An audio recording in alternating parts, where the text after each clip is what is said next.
आज के वीडियो में हम जानेंगे क्यों रोकना पड़ा कश्यप ऋषि की पत्नी दिति को अपना गर्भ 100 वर्षों तक। जानने के लिए वीडियो के अंत तक बने रहें। प्रजापति दक्ष की 13 पुत्रियों में से एक पुत्री दिति जो मरीच नंदन ऋषि कश्यप की पत्नी थी।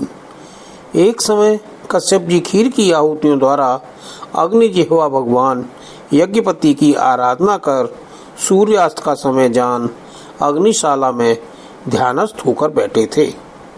उसी समय दिति ने वहां आकर कश्यप जी से कहा, विद्वान, मतवाला हाथी जिस तरह केले के वृक्ष को मसल डालता है, उसी प्रकार यह प्रसिद्ध धनुर्धर कामदेव मुझ अबला पर जोर जताकर आपके लिए मुझे बेचैन कर रहा है।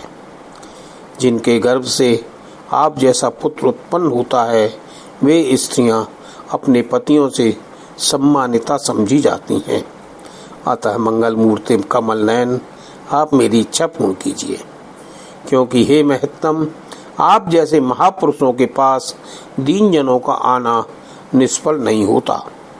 तब कश्यप जी ने सुमधुर वाणी से समझाते हुए कहा, ग्रहेश्वरी, तुम्हारी संतान प्राप्ति की इच्छा को मैं यथाशक्ति अवश्य पूर्ण करूंगा, परंतु अभी तुम एक मुहूर्त ठहरो, जिससे लोग मेरी निंदा न करें। यह अत्यंत घोर समय राक्षस आदि घोर जीवों का है और देखने में भी बड़ा भयानक है। विवेकी पुरुष अविद्या के आवरण को हटाने की इच्छा से अनेक चरित्रों का गान किया करते हैं। जो अविवेकी पुरुष शरीर को आत्मा मानकर वस्त्र आभूषणों और चंदन आदि से इसको सजाते संवारते हैं, वे अभागे ही भगवान शिव के आचरण पर हंसते हैं। अहो, उन प्रभु की यह अद्भुत लीला कुछ समझ में नहीं आती। साध्वी, इस संध्या काल में भूत भावन भूतपति भगवान शिव अपने गण भूत प्रेत आदि को साथ लिए नंदी पर चढ़कर विचरा करते हैं। पति के पार समझाने पर भी काम आतुर दिति ने अपना हट नहीं छोड़ा। निर्लज्ज होकर ब्रह्म ऋषि कश्यप जी का वस्त्र पकड़ लिया। तब कश्यप जी ने उस निंदित कर्म में अपनी भार्या का बहुत आग्रह देख देव को नमस्कार किया और एकांत में उसके साथ समागम किया।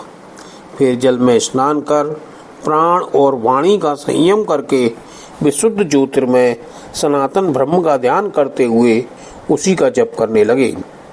दिति को भी उस निंदित कर्म के कारण बड़ी लज्जा आई और वह ब्रह्म ऋषि के पास जा सिर नीचा करके इस प्रकार कहने लगी, ब्रह्मन, भगवान रुद्र भूतों के स्वामी हैं।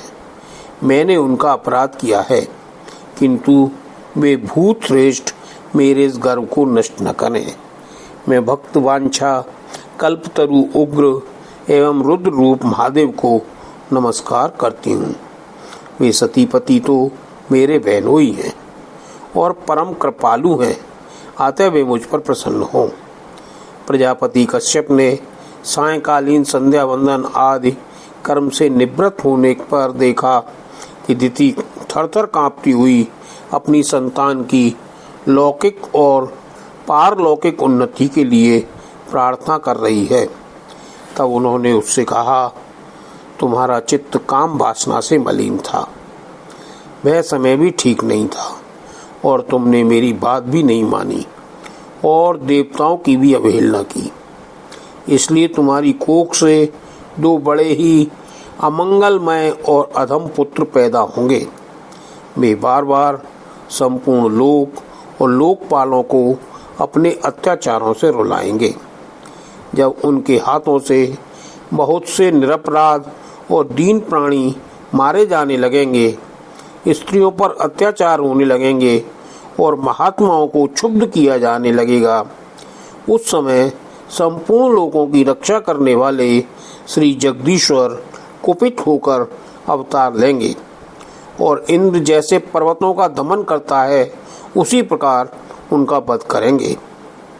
दिति ने कहा, प्रभु, यह तो मैं भी चाहती हूँ, यदि मेरे पुत्रों का वध हो तो वह साक्षात भगवान चक्रपाणि के हाथ से ही हो, कुपित ब्राह्मणों के शाप आदि से नहीं। जो जीव ब्राह्मणों के शाप से दग्ध अथवा प्राणियों को भय देने वाला होता है, वह किसी भी योनि में जाए उस पर नार के जीव भी दया नहीं करते। कश्यप जी ने कहा, देवी, तुमने अपने किए पर शोक और पश्चाताप प्रकट किया है। तुम्हें शीघ्र ही उचित अनुचित का विचार भी हो गया तथा भगवान विष्णु, शिव और मेरे प्रति भी तुम्हारा बहुत आदर जान पड़ता है। इसलिए तुम्हारे एक पुत्र के 4 पुत्रों में से एक ऐसा होगा जिसका सत्पुरुष भी मान करेंगे और जिसके पवित्र यश को भक्तजन भगवान के गुणों के साथ गाएंगे। दिति, वह बालक बड़ा ही भगवत भक्त, उदार हृदय, प्रभावशाली और महान पुरुषों का भी पूज्य होगा तथा पूर्ण भक्ति भाव से विशुद्ध और भावान्वित हुए अंतःकरण में श्री भगवान को स्थापित करके देह अभिमान को त्याग देगा। उसका कोई शत्रु न होगा तथा चंद्रमा जैसे ग्रीष्म ऋतु के ताप को हर लेता है, वैसे ही इस संसार के शोक को शांत करने वाला होगा। परम पवित्र कमल नयन श्री हरि का तुम्हारे पौत्र को प्रत्यक्ष दर्शन होगा। दिति ने जब सुना कि मेरा पौत्र भगवान का भक्त होगा तब उसे बड़ा आनंद हुआ तथा यह जानकर कि मेरे पुत्र साक्षात श्री हरि के हाथों से मारे जाएंगे, उसे और भी अधिक उत्साह हुआ।